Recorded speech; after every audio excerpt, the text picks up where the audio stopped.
George, Diane, when we talked to the Obama people earlier in the day, they were very confident this was going to be a speech that was going to hit all of the marks that they were hoping Hillary Clinton would hit, and it did.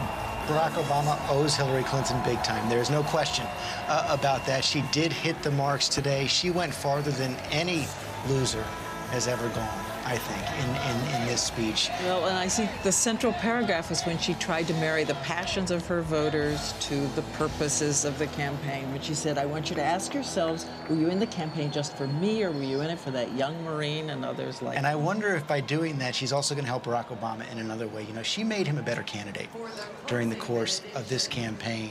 And if you look at what she did in the speech, marrying the people out in the country to the issues that she wants to address, and the way she made that part of her case, she's raised the bar for Barack Obama Thursday night. He can learn a lot from the speech. And there were two people with tears standing in their eyes during this.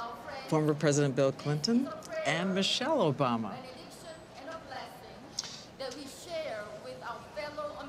They're in a closing prayer right now. As soon as they finish, we'll go down to Kate Snow, because she is down in the Illinois delegation, and it'll be interesting to hear how Barack Obama's home delegation reacted to the speech. But George, you said something while the speech was going on I thought was interesting. You said so many candidates, when they're sort of leaving the stage for now, because Hillary Clinton obviously has a big role to play in this party in future days, but when they're leaving the stage for now, they tend to make good speeches. Ted Kennedy in 1980, Al Gore in 2000, that speech after the election was called by the Supreme Court, and now Hillary Clinton here in 2008. And Charlie, I got a reaction just at the end of the speech by a top McCain supporter who said, what a mistake not to pick Hillary Clinton.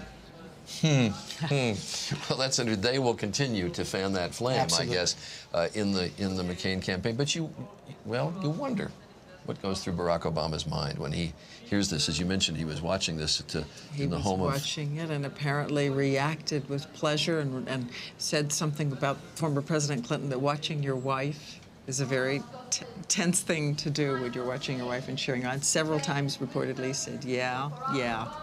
But do we doubt that this is not the final chapter in Hillary Clinton's amazing career? For sure. I don't want to in any way disrupt this prayer, but Kate Snow, when you're down in the Illinois delegation, I just wonder quietly if you can tell us how the people in that delegation reacted. It was very well received down here, Charlie. I'll tell you about one man who's standing kind of in front of me here, about 10 people away from me, who's clearly a Hillary Clinton supporter. When she said in the beginning of the speech, now is the time to unite as a single party with a single purpose, he was in tears. He was sitting in his chair, not even standing up at that point. By the end of the speech, I just watched him. He had in his hand one of these blue signs with Obama on one side, unity on the other side, and he was waving that sign in the air. I think that pretty much says it all, Charlie. All right, Kate Snow, thanks very much.